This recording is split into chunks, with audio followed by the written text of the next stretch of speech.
Into debt. I'm into debt, yeah, big time. So at what point did you make the leap from reinvesting your own money into the business to see it grow? Well, I didn't see it as my money, you see. It was the business's money. It's just this monopoly money over here. I didn't see it as my money. It was just the business's money. And I got a salary out of it. So I just don't see it as my money. It isn't. It's the company's money. And you've got to work out things. Sometimes you've got to stay close to wind, I think, which means borrowing maybe, but you've got to never, so it's got to take you down. And you've got to work it out, well, what's the downside? You know, if this doesn't work, what can I sell this stuff for, you know? And then you've got to figure out how banks think as well. That's not easy, because they're strange animals, aren't they? And you've got to play their games as well.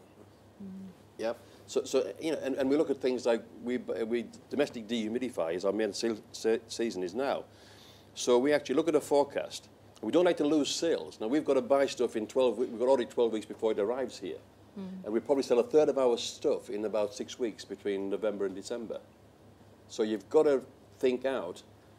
And lost profit is exactly the same as a loss, isn't it? You know, if you've lost an opportunity without actually risking things. So we look at what we need to buy to cover the upside, but then we've got to be able to finance that, be happy that we can finance that. In other words, if we get the minimum sales, we've got to be able to finance the stock for the maximum sales, and that's what determines how many we're prepared to go for.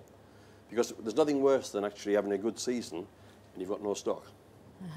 So you've got to look at these things and work out the odds. You know, not the odds. Just look at it and say, can we stand that? Can we do this? When can we decide? And you put a forecast in place and you keep reviewing it.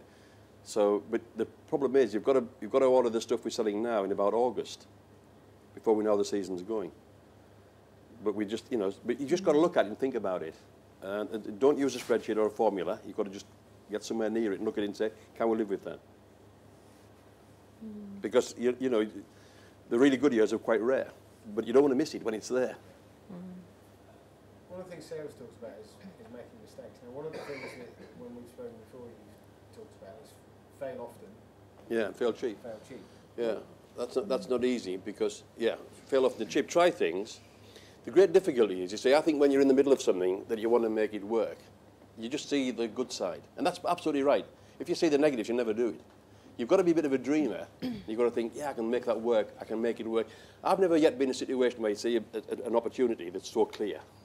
They don't exist. You think, you know, so you've got to think, I believe in this. I can tolerate it if it fails, and I'm going to try and make it work. And I'm going to work and work and work to try and make it work. I'm going to think about making it work. I'm going to make it work. So, but if something doesn't work, stop. And that's the difficulty, because you never know whether maybe it's one more week. Now, the only way to do that is put a limit on it. So I'm going to spend 20 grand on it, or I'm going to spend 3 weeks on it, whatever it is, and be very, very strict on that. When the 3 weeks go by, if it hasn't worked, never mind the excuses, stop. So fail often and fail cheap. Don't go on and on and on, because you just want it to work, you see. And we've got something in our design where we actually Black Knight products. Somebody designs a new product, he'll actually always want to see the best in it. And he'll try new things, and he'll try and make it better than anything before, and that's absolutely right. So that's a white knight. Then when he's finished it, somebody comes along and is negative about it. Have you thought about this? Have you thought about that? The person who dreams of it can't do that. You can't change your mindset. I can already see this wonderful thing. So you need to Black Knight things. And you've got to be careful, actually, else you'll never do anything either. But so I think it's fail often and fail cheap, rather than try things, but limit yourself. It's absolutely right, because that's what cost us a fortune. Because what you're saying there, we failed expensively. Because with the last company, we hung on, and we hung on, and we hung on, 12 months longer than we should have, and it cost us a fortune. And we even reinvested more money to try and because you think it's going to make it work, because we prayed, you know, it's like the thought of losing your home.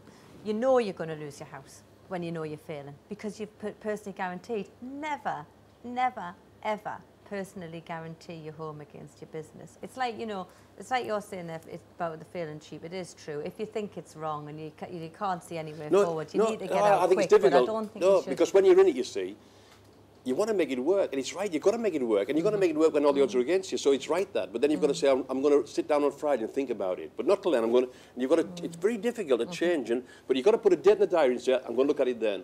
And if it doesn't do this, I'm going to stop it. But we kept doing that. And then we kept having meetings. I know, but you also and then think, kept doing it again. but you also and doing it again and doing it again. I know, but no one would make the decision to cut the bloody, you know, because no one wanted to. I think that's heading the sands a bit, you Well, see. it was. That's probably what it was, really. But you know, I think it's like you say, it is difficult because of course you do have to borrow money again. And yes, there might come a time when I want to, but it's like it's probably what you're saying. Really, it's like I'm still living in a bit of a fear thing. It's still quite raw. It's only just over a year that I lost my last business. You're going to overreact to it, so you know that. So you've got to compensate yourself. And go out tomorrow and borrow some bloody money, right? I'll go and get a platinum bar card and max it in Newcastle, shall I? And give them the house as a security, right? Get out of your system. Have that. I suppose the acid test for everything is customers, isn't it? Yeah. And you know, in a very short space of time, you've got your now preferred supplier to the 5-star hotels in the North East. So what's made the why have those customers backed you? Well, first of all, when I set up the business, I took out some I mocked some samples up and took them to the customer, and I said to them, to people who I knew, obviously, because I knew people in the trade, obviously I've been in events a long time, so what I did was I cherry-picked the people who I'd like to work with.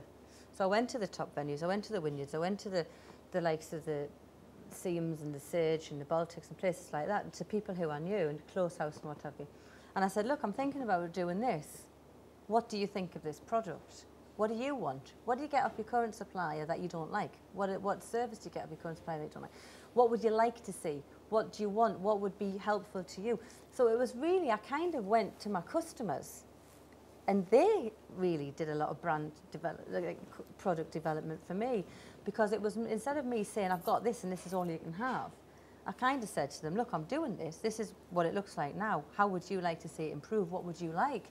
And through that, they really liked that, because they said, we've never really had anyone who's asked us what we would like before. They've always just said, this is what we can have and that's it. And I said, well, that's what happened to me when I had your hat on. And I always wanted someone to be more open about it and give me more of a creative offering. And that's kind of how we evolved, really, because we were different and we had a different approach, and it was very much customer service orientated as well. Because I always felt that no one ever had time for me when I was a customer of theirs. You know, the time thing, I know we don't have a lot of time in business, but I still think customer service is vitally important, and looking after them was important too. And so it was really just getting them more involved and ensuring that I do deliver a good quality product, a good quality service with a creative edge that's just that little bit different than my competitors. That was kind of how I did it, really.